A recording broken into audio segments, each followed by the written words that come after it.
11 बजे के बीच में उपस्थित हूं आप सबके सामने। आज इनकी कुंडली लेकर के आया हूं। इनका नाम है भावित भट्ट, महुआ, गुजरात, 2 जुलाई 1985, 3:15। इस आधार पर इनकी कुंडली में जो चंद्रमा है वो शुक्ल पक्ष के पूर्णिमा के हैं और सामने आने वाली है अब कृष्ण पक्ष की कृष्ण पक्ष आने वाला है।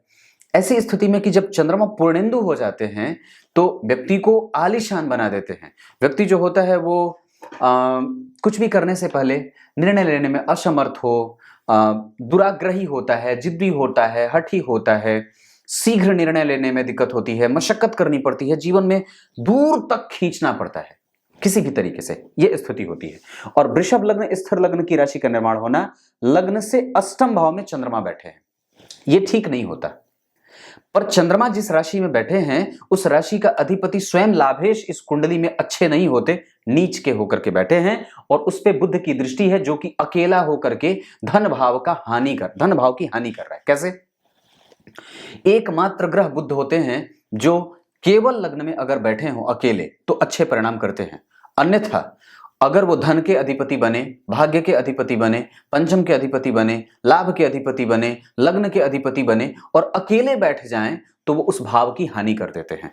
तो धन भाव के अधिपति अकेले बैठ गए, इस वजह से अब व्यक्ति के पास धन मशक्कत करके आएगा और वाणी कठोर हो जाएगी, तीखा, और दूसरों के ऊपर आश्रित होकर के जीवन कई बार खींच करके चलाना पड़ता है। हाँ, ये पक्की बात है, थोड़ी अजीब बात है पर यह है। सुख और सभी प्रकार के सौंदर्यों के अधिपति शुक्र तो लग्न में बैठे हैं, व्यक्ति को भोगी बना देंगे और व्यक्ति खर्च को लेकर के कभी भी संशय नहीं करता है कि मुझे इतना ही करना है। वो कभी भी एस्टिमेटेड वे में कभी भी खर्च करता ही नहीं है, वो लगातार अथाह पैसे खर्च करते रहता है। और बल्कि लेने के लिए और अपनी आवश्यकता की पूर्ति के लिए किसी से भी लेने की बात हो, बड़े भाई, बड़ी बहन, बड़े लोग, बड़े सबसे लेता रहता है और दे करके भी पश्चाताप करता है, ले करके भी पश्चाताप करता है। राहु इनकी कुंडली में 12वें भाव में बैठे हैं, मेष राशि के। ये बहुत अच्छी बात नहीं है क्योंकि यहाँ के अधिपति धन भाव में आकर के पहले ही धन के अधिपति धन का हानि और धन की स्थिति को कमजोर कर रहे हैं। सूर्य और मंगल जैसे 2 पापक ग्रह व्यक्ति को हमेशा ही धन के लिए चिंतित होने वाला बना देते हैं। राजयोगों का निर्माण हो रहा है क्योंकि गुरु नीच के होकर के अनुभव शुक्र को दे रहे हैं। व्यक्ति के पास अनुभव है पर व्यक्ति की कुंडली में दशम भाव के अधिपति शनि उच्च के होकर के बैठे हैं। प्रतियोगिता के साथ व्यक्ति कई बार बाद में सफल होगा क्योंकि इसके ऊपर राहु की दृष्टि है। तो दशम स्थान के अधिपति के ऊपर अगर राहु की दृष्टि होगी जो कि शनि उच्च के होकर के बैठे हैं, अवस्थागत ठीक होकर के बैठे हैं, खराब नहीं है, तो व्यक्ति शुक्र से संबंधित और शनि से संबंधित, और खास करके तब जब इनकी कुंडली में अभी चंद्रमा की दशा चल रही है। चंद्रमा इनकी कुंडली में तृतीय भाव के अधिपति होकर के जहां धनेश खुद बैठ करके धन के हानि की स्थिति दिखा रहे हैं, विपरीत परिस्थिति का निर्माण कर रहे हैं। राशि के अधिपति जहां बैठे हैं वो स्वयं नीच के होकर के भाग्य के लाभ को कमजोर कर रहे हैं। भाग्य को भी कमजोर किए, लाभ को भी कमजोर किए। तो खाली वो ग्रहों का बैठना शनि केतु के प्रभाव में, और इन्हें से पंचमस्त मंगल सूर्य और चंद्रमा को देखिए तो सूर्य जो जन्म कुंडली में बैठे हैं वो बैठे हैं मंगल के साथ। सूर्य कौन है? इस कुंडली के सुख भाव के अधिपति। मंगल कौन? सप्तम के अधिपति। तो चतुर्थ और सप्तम के अधिपति एक साथ जाकर के धन भाव में बैठे, माता पिता, भाई, पत्नी, इस सब पे व्यक्ति का झुकाव बढ़ा रहता है। वो उनके प्रति आश्रित होकर के जीवन जी लेता है और कई बार अपनी जिम्मेदारी अच्छे तरीके से नहीं निभा पाता है आलस्य के कारण, क्योंकि यहाँ पे शनि की स्थिति उच्च की होकर के बैठी है। व्यक्ति दूसरों के लिए दूसरों का काम खूब अच्छे से करे पर वही काम अगर अपना करना हो तो कई बार उसका बनता ही नहीं है क्योंकि भाग्य जोर उठा हुआ है। किसी मंदिर को धोने का काम तुरंत उठा लीजिए। मंदिर की पूजा बहुत जरूरी है। इस कुंडली में गुरु खराब है, चाहे कितने भी वो अच्छे होकर के बैठे हो, मैं उसे अच्छा नहीं कर सकता क्योंकि उसके ऊपर बुध की दृष्टि है। तो व्यक्ति पूजा पाठ करेगा, ऐसा नहीं है, बड़ों की बात भी मानेगा, लेकिन चूंकि चंद्रमा अष्टम में, तो व्यक्ति की कुंडली में चंद्रमा के देखिए, चंद्रमा पे राहु की दृष्टि, मंगल की दृष्टि, शनि की दृष्टि। चंद्रमा पीड़ित है, परेशान है, और वो है कौन? आपकी कुंडली का पराक्रमेश। पराक्रमेश कौन है? मंगल। वो कहां बैठा? धन भाव में, नीचा विलासी। तो पराक्रम का व्यय, पराक्रम करता ही रहे, कुछ मिलने का हो नहीं क्योंकि राहु के चंद्रमा का प्रभाव कुंठित हो रहा है। शनि मंगल राहु केतु से अगर चंद्रमा प्रभावित होंगे तो व्यक्ति के जीवन में एस्टिमेटेड धन नहीं आएगा, धन खर्च की स्थिति बनी रहेगी। एक जगह पे व्यक्ति जो है वो फड़फड़ा करके मुर्गी की तरह रह जाता है और उसकी गर्दन मड़ोड़ी जाती है। कम पैसे पे नौकरी करने की नौबत कई बार लाभेश के दशम भाव में, लाभ भाव के अधिपति के नीच होने के कारण, उसके पास किसी भी शुभ ग्रह का बल नहीं है। द्वितीय भाव के अधिपति और जन्म कुंडली के पंचम भाव के अधिपति बुध देख करके थोड़े बहुत व्यक्ति के अंदर एक सकारात्मक भाव दे रहे हैं, क्योंकि गुरु श्रवण नक्षत्र में और चंद्रमा मूल नक्षत्र में बैठ करके व्यक्ति को हमेशा ही कंफ्यूजन वाले स्टेट में डाल रहे हैं। व्यक्ति हमेशा कंफ्यूजन में रहता है, उसको बड़ा और बहुत बड़ा करने में बड़ा डर लगता है। आप पहाड़ों में जा सकते हैं, आप पत्थरों का काम कर सकते हैं, आप टाइल्स का कारोबार कर सकते हैं, मार्बल का कारोबार कर सकते हैं, आग से संबंधित स्पेयर पार्ट, पेंट, ब्रश और बिल्डिंग मटेरियल, इन सब चीजों का कारोबार आप कर सकते हैं। आपकी कुंडली शुक्र से प्रभावित है, सौंदर्य, वेल्डिंग का कारोबार, घर में जो सजाने की सामग्री होती है, इंटीरियर डेकोरेशन, ये सारी चीजें, और बाहर से पुताई वगैरह, रंगाई वगैरह, फर्नीचर वगैरह का भी काम आपकी कुंडली में बनता है। पत्थरों का काम बहुत ज्यादा बनता है, ये काम आपकी कुंडली में। अगर और भी बात कहूं तो किसी भी चीज का आप कोई भी अपना काम उठा सकते हैं। आप अभी चंद्रमा की दशा में हैं, बुध से पंचमस्थ जो होता है वो मंगल की राशि है, मंगल और बुध का संबंध निकटस्थ हो रहा है। इस वजह से मैं कहूंगा कि व्यक्ति मंगल से संबंधित भी कारोबार कर सकता है। बिल्डिंग मटेरियल का कारोबार भी व्यक्ति के अंदर बनता है। फलों का कारोबार, खाद्यान्न का कारोबार, खाने पीने की सामग्री, ब्रेड बेकरी का कारोबार, स्टेशनरी, बुक शॉप आदि, ये चीजें, ये पान, कत्था, चुन्ना, ये सब भी व्यक्ति काम कर सकता है। नवमांश कुंडली में कुंभ राशि बनती है। जो यहाँ के दशम भाव के अधिपति हैं वो यहाँ के लग्नेश बनते हैं, और लग्न के अधिपति होकर के शनि जो है वो चंद्रमा के साथ पंचम भाव में विष दोष, और यहाँ पे सूर्य मंगल, रिश्ते आते ही नहीं है या बात बनती ही नहीं है, क्योंकि सप्तम भाव के अधिपति मंगल जो हैं वो जन्म कुंडली में पापक ग्रह के साथ, और चंद्रमा पापक ग्रह नहीं है, शुभ ग्रह है, लेकिन गुरु विवाह भाव में ही, जो विवाह होता है धार्मिक प्रकृत्य होता है, उसको ही कमजोर कर रहे हैं। इस कारण से व्यक्ति के विवाह में विलंब होता है। यहां से संबंध आने का भाव होता है ना, यहाँ के अधिपति सुसुप्त हो गए, कमजोर हो गए, परेशान कर रहे हैं, इस कारण से व्यक्ति को विवाह में मुश्किल होती है। सूर्य की पूजा, हनुमान चालीसा का पाठ, अगर हो सके तो मैं जो उपाय भेजूंगा वो आप कर लेंगे तो कुछ काम बन सकता है।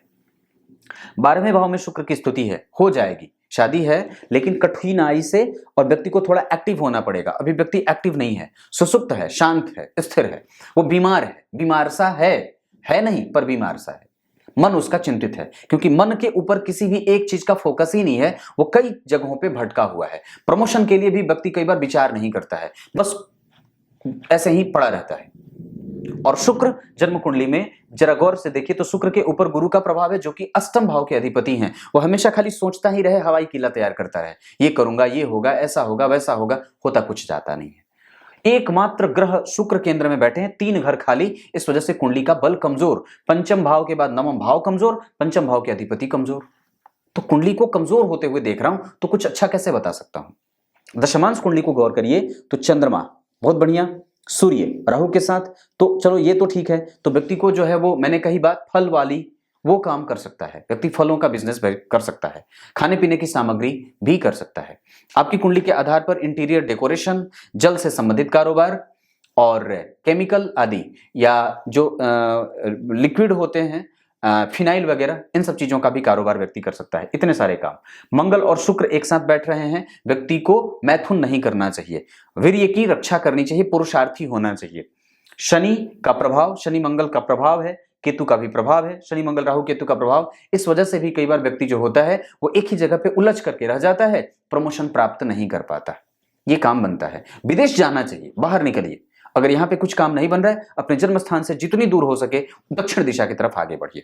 आपकी कुंडली के लिए मकर राशि अच्छी है, कन्या राशि अच्छी है, मीन राशि अच्छी है, उसके बाद कुंभ राशि भी अच्छी है। शनि इस कुंडली में कारक होते हैं, मंगल मारक होते हैं, मंगल डबल मारक हो जा रहे हैं। सूर्य यहाँ पे 5 अंक आपके लिए अच्छा होगा। सिंह राशि आपके लिए अच्छी होगी, आपके लिए मीन राशि अच्छी है, मकर राशि अच्छी है, कुंभ राशि अच्छी है, सिंह राशि अच्छी है, कन्या राशि भी अच्छी है। खराब कौन? तो धनु, खराब कौन? तो मेष और वृश्चिक, खराब कौन? तो तुला, तुला भी ठीक है। पर इस कुंडली के लिए वो सूर्य शुक्र जो होते हैं वो अच्छे होने के बावजूद भी बहुत अच्छे नहीं होते। पर लग्न के अधिपति शुक्र और नवांश के अधिपति शनि, विवाह में कुंडली मिलाने की बहुत ज्यादा आवश्यकता मैं नहीं देख रहा, क्योंकि जन्म कुंडली में मंगल द्वितीय भाव में है, और उनके ऊपर अगर गौर करें तो चंद्रमा जैसे ग्रह की दृष्टि है, जो कि स्वयं तृतीय भाव का अधिपति है। मेहनत के बाद ही विवाह हो, अब कुंडली मिलान से बाहर की अवस्था हो चुकी है, अब कुंडली मिलाने की भी आवश्यकता नहीं है, चुपचाप विवाह कर लेना चाहिए। अगर वर्ण और जाति का भेद ना हो तो व्यक्ति विवाह आराम से कर ले, ये बात है। और बात पंचम भाव की, तो पंचम भाव के अधिपति हैं, मेहनत कर रहे हैं, अगर गुरु की दृष्टि पड़ रही है पर वो नीच के हैं, लाभेश होकर के बैठे हैं, लाभ को कमजोर जरूर कर रहे हैं। निस्संदेह व्यक्ति के जीवन में जो भी चीजें प्राप्त होनी चाहिए वो मशक्कत के बाद और मेहनत के बाद 40 साल के बाद 38 साल के बाद प्राप्त होती है। ये चीज देख रहा हूं। दशमांश कुंडली में सूर्य का यहां बैठना, चंद्रमा जो कि जन्म कुंडली के छठे भाव के अधिपति हैं और शनि छठे भाव के अधिपति के साथ परिवर्तन, व्यक्ति के जीवन में कई बार काम आरंभ में देर से होता है, जीवन देर से पटरी पे आता है। ये सारी चीजें तो एकमात्र कमजोरी और एकमात्र समाधान, किसी मंदिर को धोने का काम, किसी मंदिर की शरणागति और किसी मंदिर का दर्शन प्रत्येक दिन एक ही मंदिर में, शिव जी को सफेद पुष्प की माला, हनुमान चालीसा का पाठ अधिक संख्या में और प्रत्येक दिन 3 बार, हनुमान जी का नित्य दर्शन। चंद्रमा की दशा है, घर में शिव जी का अभिषेक वगैरह भी करा लेना चाहिए। अगर हो सके तो इनके ग्रह की शांति भी जरूर करा देनी चाहिए। देवी कवच का पाठ भी व्यक्ति को कर लेना चाहिए। स्वयं दुर्गा जी के मंदिर में जाकर के माथा टेके प्रत्येक दिन तो भी बड़ी बात बनेगी। एक ऐसे जगह पे जाइए जहां दुर्गा जी और हनुमान जी दोनों विराजते हैं और प्रत्येक दिन अपने मन की व्यथा जाकर के कहनी चाहिए। मंत्र एक भेजूंगा और एक दूसरा गणेश जी का, क्योंकि अभी चंद्रमा की दशा चल रही है तो मैं कुछ और नहीं कहूंगा, क्योंकि पंचम भाव के अधिपति कमजोर हो रहे हैं। ग्रह स्थिति जो है वो जन्म कुंडली में शुक्र षडबल में बलवान है, शनि बढ़िया बैठे हैं, चंद्रमा अच्छे बैठे हैं। षडबल में ग्रहों की स्थिति कमजोर नहीं है, लेकिन चूंकि आप जब अलग अलग उन भावों को देखते हैं अलग अलग चार्ट में तो उनकी स्थिति कमजोर सी दिख रही है। अगर सूर्य की डिग्री की बात करें तो युवावस्था में चंद्रमा 50% का परिणाम देंगे, मंगल जो है वो और बुध ये दोनों कमजोर हो रहे हैं, इस वजह से मांगलिक कृत्य नहीं हो रहा है और धन के आने का आगमन जो भाव है वो कमजोर हो रहा है। बुध जो है वो जन्म कुंडली में ऐसी स्थिति, गुरु 50% का परिणाम करेंगे, शुक्र और शनि मृतप्राय, तो इस कुंडली का जो कारक प्लेनेट है वही मृतप्राय है। शुक्र लग्नेश होकर के मृतप्राय, तो कुंडली को बल, इसीलिए मैंने दुर्गा जी के मंदिर में जाने की बात कही थी और देवी कवच कहा था। तो ये दोनों चीजें बननी चाहिए। राहु और केतु आपकी कुंडली के लिए वृद्ध होकर के बैठे हैं, अपनी दशाओं में ये कष्ट दे सकते हैं। चंद्रमा के बाद आएगी मंगल की दशा, इस कुंडली के मंगल मारक होते हैं। द्वितीय भाव में जाकर के चतुर्थ भाव में माता के स्वास्थ्य का विशेष ध्यान मंगल की दशा में रखना होगा। चंद्रमा की अभी दशा चल रही है, अभी मशक्कत बना रहेगा, अभी मशक्कत करनी ही होगी और कम से कम 24 के फरवरी तक। उसके बाद मंगल की दशा आएगी तो मंगल को आपको सावधान रखना होगा। मंगल की दशा में माता और पिता दोनों का ख्याल रखना चाहिए। एक बात और बता देता हूं, बड़े भाई का लाभ इस कुंडली में हमेशा है, उसके साथ संबंध कभी भी खराब ना करिएगा, चाहे कुछ भी हो जाए। वो नीच, बड़े भाई के अधिपति नीच के बैठे हैं, लेकिन बुद्ध से देखे जा रहे हैं बड़े भाई से धन मिल सकता है, इस वजह से हमेशा ही उसके साथ रहिए और उसके साथ कभी भी झगड़ा लड़ाई ना करिए। आपके ऊपर आपके पूर्वजों का आशीर्वाद कम दिख रहा हूं, इस वजह से अपने से बड़े, अपने से बुजुर्ग जो लोग हैं उनकी सेवा करिए, उनका आदर सत्कार बढ़ा दीजिए। बस ये इतनी सी बात है। अगर हो सके तो किसी गाय की सेवा जरूर कर दीजिए, अगर उसका दर्शन हो सके तो बहुत बढ़िया होगा। उसके पीठ पे जो कुबड़ बना होता है कंधे पे, वो जरूर उसको छू करके और ये काम करना चाहिए, प्रणाम करना चाहिए, ये काम करना चाहिए। तब तक के लिए बहुत बहुत नमस्कार।